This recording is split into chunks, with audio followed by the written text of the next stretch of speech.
Good morning, family. Hi, this is Arzu Mountain Spirit. How's everybody doing this morning? Wherever you are, I hope you're enjoying being here on this planet at the same time. Today, I wanted to share the latest with you. What had happened was I got two really good suggestions as to what to do with the situation with my garden. So I'm going to try to implement one of them today. But first, I'm going to put on my boots because you know it's been raining a lot, right? And it's kind of wet back there. Some places it's muddy. Really, I should have long sleeves on because the mosquitoes are biting because the soil is so moist. So as I put my boots on, I'm gonna share with you the two suggestions I got. Well, one of them, first of all, is to, thank you, Greg Palacio, is to move the level, to raise the level of all of my beds. Unfortunately, the garden has settled with all the rains. I've only had really 2 real rain seasons, but I've just lost inches with all the filler that I put into the land. And I already planted on that land. So now the best thing is to just raise the level of the beds, of the plants that are actually making it. The other thing is to determine what type of soil that I have, like what are the conditions on this soil area, and find the plants, other plants, right, that like that environment. So that was really useful because I was looking at the characteristics of the land that I have, and I have, well, it's sandy. It rocky, you could say. It has good drainage. The area has full sun.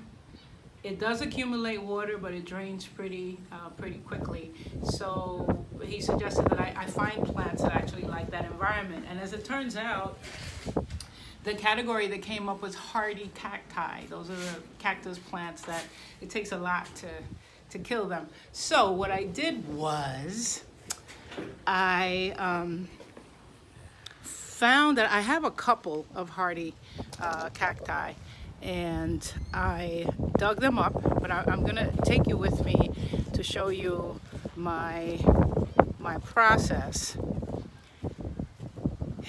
It's interesting because I didn't really have a lot of appreciation for the cactus, but now I do. I've been looking at its features and its properties, and this is the cactus pear, and that cactus pear is actually quite medicinal. So listen, don't judge me, okay? But here you go. This is what the specimen looks like right there. So I'm gonna dig that up. Actually, I'm just gonna pull it up because it's really hardy. It hasn't been in there that long, and it comes up. Cacti is so hardy, I'm telling you. There you go.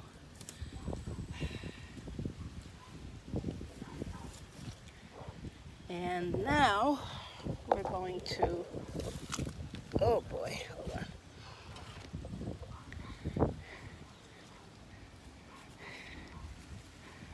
We're going to take this, and as you can see, it was on the wrong soil. I mean, clearly it wasn't doing very well. It was struggling, it was rotting, so I had it totally in the wrong place. It was in shadow, it was wet.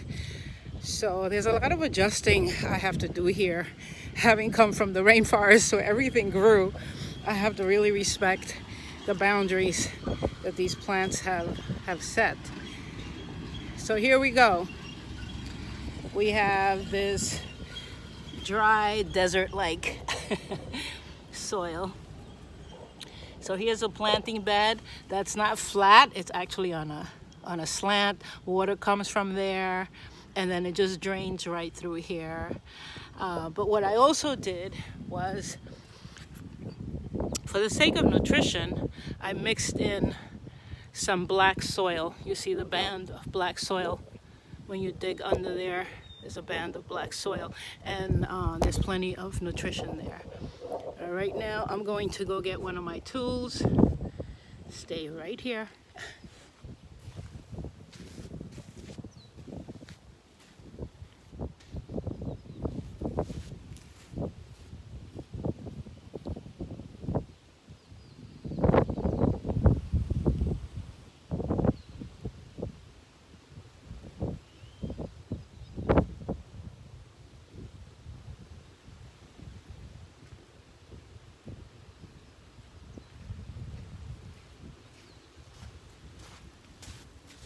Well, I'm back, my friends. I want you to see, get a good picture of what's going on there. So I'm just gonna dig a hole first.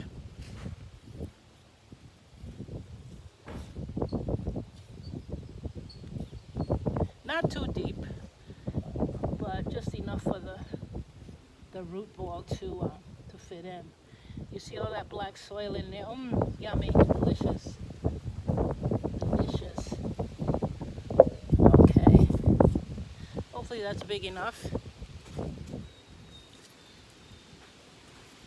And I'm not just going to throw the roots in there like that. I'm going to trim them a little bit. You have to excuse me here now. These are not the best scissors, but they give me what? Oh dear. Yikes. Hold on. Should have gotten some better tools.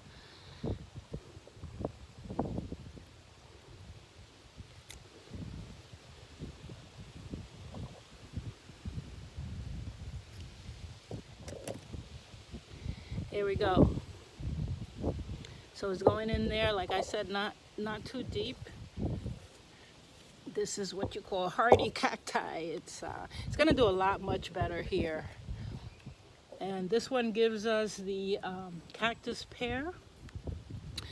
We eat the fruit. You can make juice from it. You can make medicine from it. The seeds of the cactus pear actually also produce a medicinal oil. So here you are, and you notice that I'm not gonna water it, because we don't really water cacti when we transplant them. They tend to hold a lot of water. We let it go a couple of days. Today is a good day for planting it because there isn't going to be a full sun.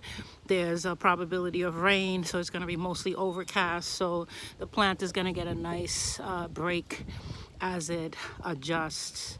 I was thinking of cutting off these leaves, but I don't know. It would just be for aesthetic reasons. I would just, in fact, you know what? I think I will cut this one, because I want to show you something. Okay. You see this here? Now, this is the, we also call it the scaganial leaf. This is, let me cut this open for you. Try to do a small piece. But when you split this leaf open, you get this viscous inside here. You see that shiny, sticky stuff? Now, when you slit this in half, or you cut it up into small pieces and you soak it in water, it transfers all of this viscous material into the water, and that water now becomes a solution that is a hair health tonic. It grows your hair. It can be a shampoo because it also cleanses your hair, but it also conditions your hair. So that's the cactus pear, the scaganial, the hardy cacti. That's going to save my garden. It's going to make things more prettier. And I didn't stop there. So I did this one, which is already growing a little baby there.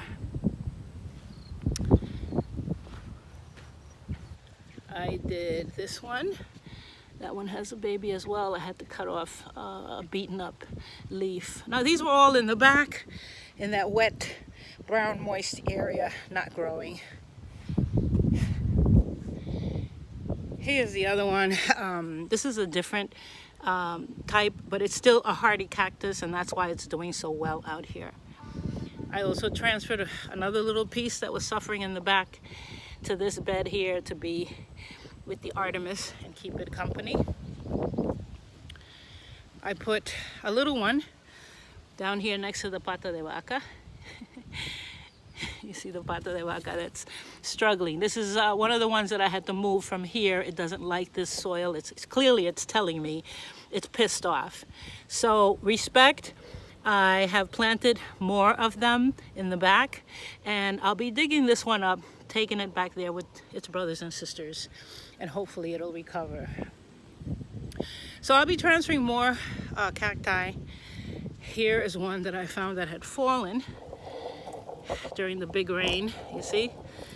That's how far up the rain went. Wow.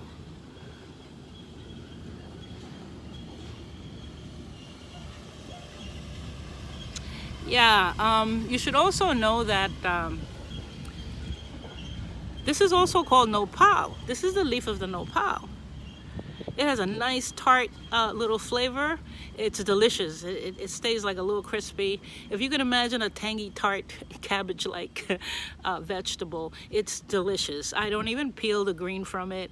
I just take them. I do scrape the little seeds off. I slice it up, chop it up. It does have a viscous ochre-like ooze that it gives, so you have to be careful what you mix it with. But it makes a nice gravy. Goes great with tomato or any of those tart flavors.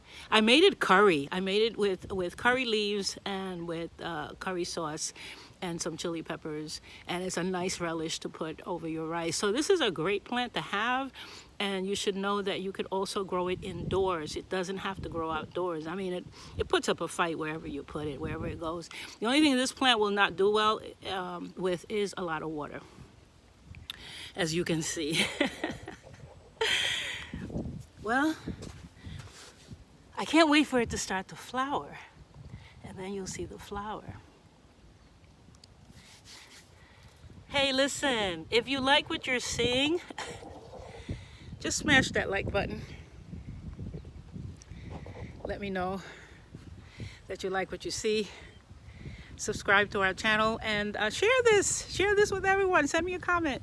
Let me know what's going on with you. Also follow me on Instagram. I'm going to be putting out a course on Teachable in the next couple of weeks. I know I've been threatening that for a long time, but this time it's really happening. So nice seeing you guys. I want to throw you a kiss. My hands are a little dirty. Thank you so much for joining me this morning, guys. Bye.